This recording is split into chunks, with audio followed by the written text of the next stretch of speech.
This is the 25th anniversary of the Oklahoma City bombing. In 1995, after the bombing, Oklahomans rushed in to provide whatever support they could, building neighborhood triage centers, providing food to fire and rescue crews, and extending a hand to those who were suffering. These acts of kindness gave us comfort and a sense of community during a very tough time. This became known as the Oklahoma Standard. As our way of honoring these acts of kindness, the Oklahoma City Dodgers Baseball Foundation will feature 25 people or organizations that exemplify the spirit of the Oklahoma Standard today. Our goal is to amplify their good works and inspire others. As Oklahomans adjust to the COVID-19 pandemic, we are encouraged and inspired by our neighbors doing good works.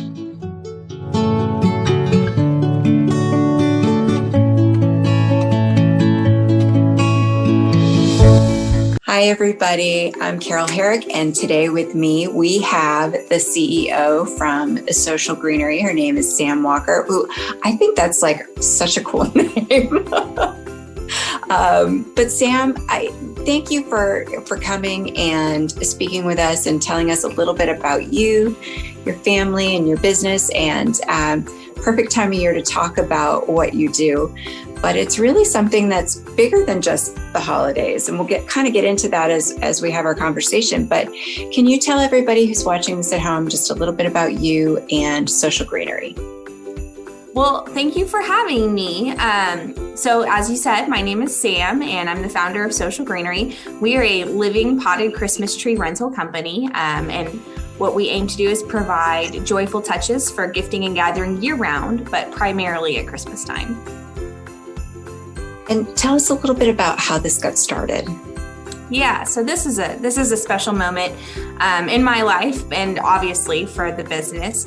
My husband and I are therapeutic foster parents. So what that means is that we provide foster care for children who have extraordinary needs beyond what is typical. Usually these are physical disabilities or emotional dysfunction. It can look like a lot of different things. A few years ago, we had a kiddo placed in our home who was just a little guy. He was 4 years old, and he had been through 7 foster homes in 6 months. And he was having a really hard time. And it was coming on Christmas, and we just decided to go for like a really big, joyful Christmas, as one does for a heartbroken kid, right?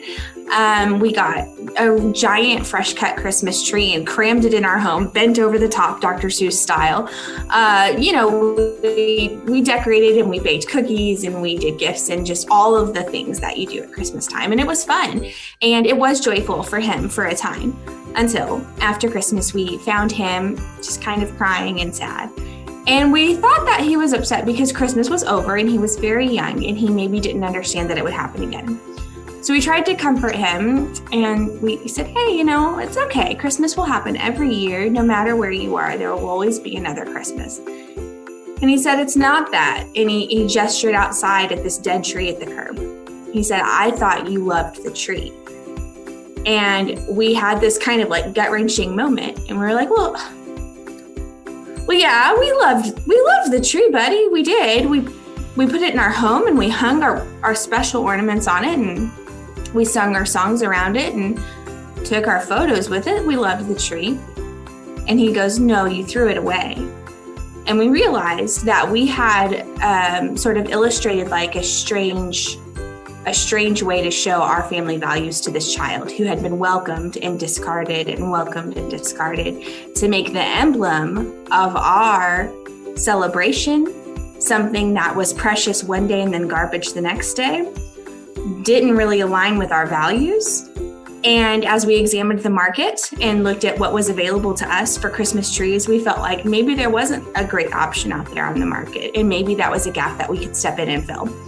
And so Social Greenery was born. We had a different name back then. We were Green Tree Project, and we thought, well, what if we got Christmas trees that were container grown, planted in pots, and we rented them out to people, and we picked them back up, and we kept them in containers. And over the years, this has evolved. And so now what our model is, our customers order trees online.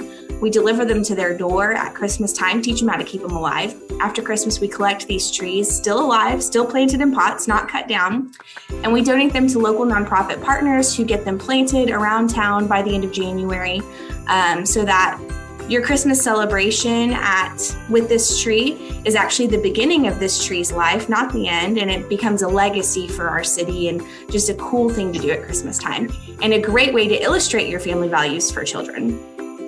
Oh my gosh, what a beautiful, beautiful thing. And when you think about just the symbolism of that tree and how, it takes roots and it starts in your home, and then, it's able to shelter others. I love it all. I think it's such a beautiful story.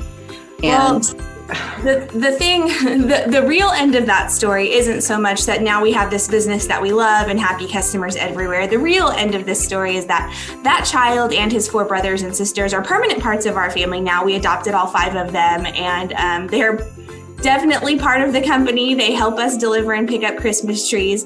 I don't know that they love it as much as they did when it was just in theory, now that there's really hard work involved. But it's definitely like a family business for sure. Well, I think that's amazing. And so what has been the biggest surprise to you through the evolution of this from that starting point to today? Well, the biggest surprise was when we got our first customer. It's a big step from this idea being born in the heart of a child to us making a website and seeing if we could fly this, right?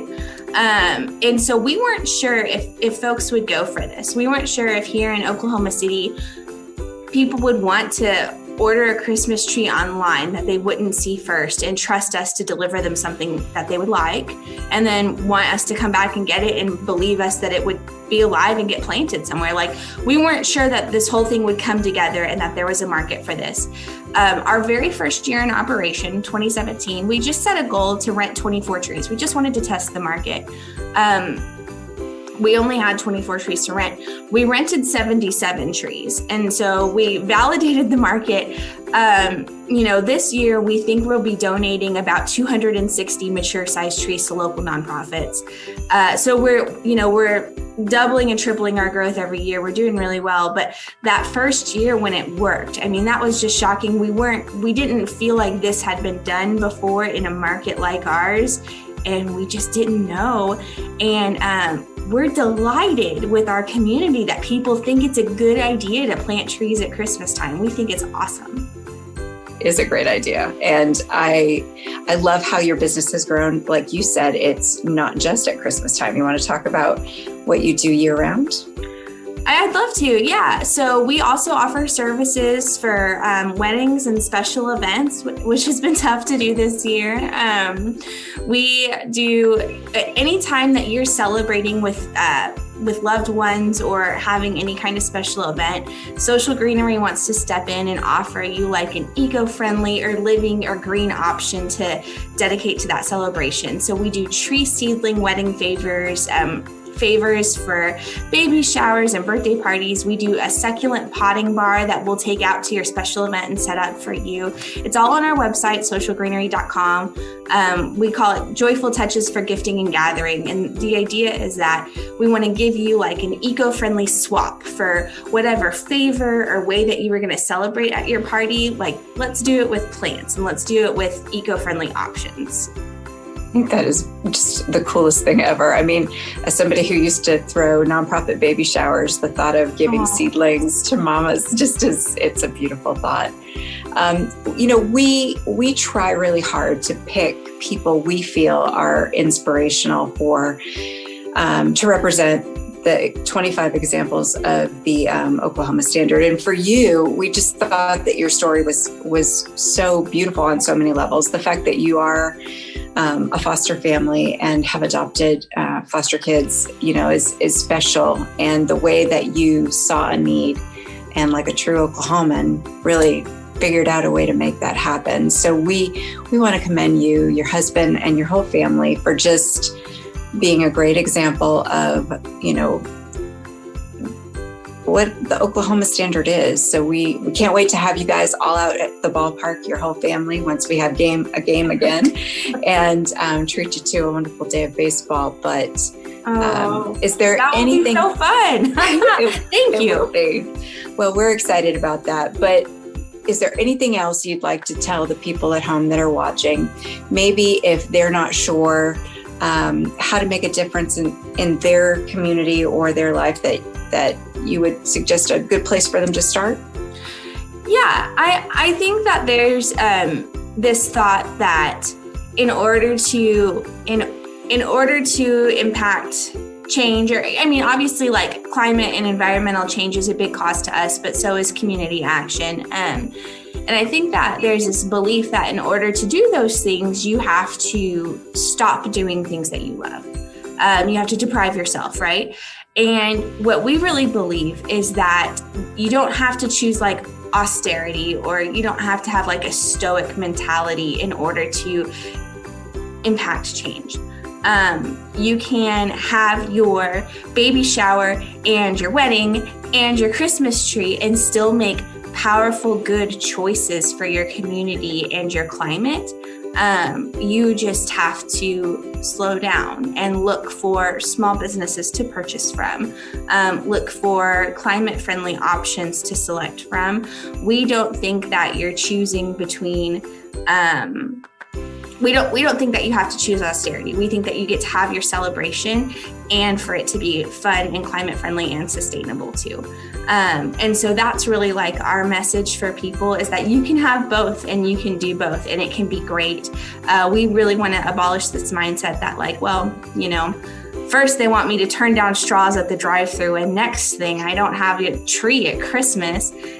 And that, you can see how this mindset snowballs. And what we really want to show people is that there's a way forward where we can have everything and still be having like a really positive impact.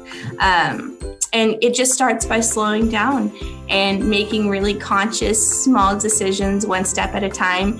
Every time you're spending $1, you're voting with your dollar on causes that are important to you.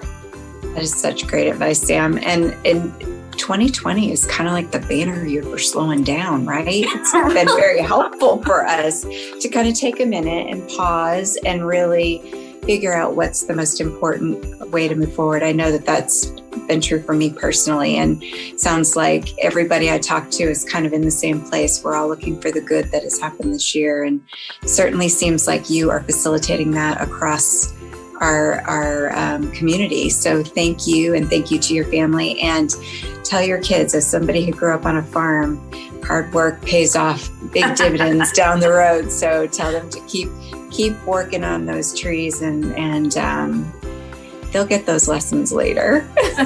I appreciate it. Thank you so much. This has been such a pleasure. I really appreciate it. Well, for all of you guys watching at home, learn more about Social Greenery online.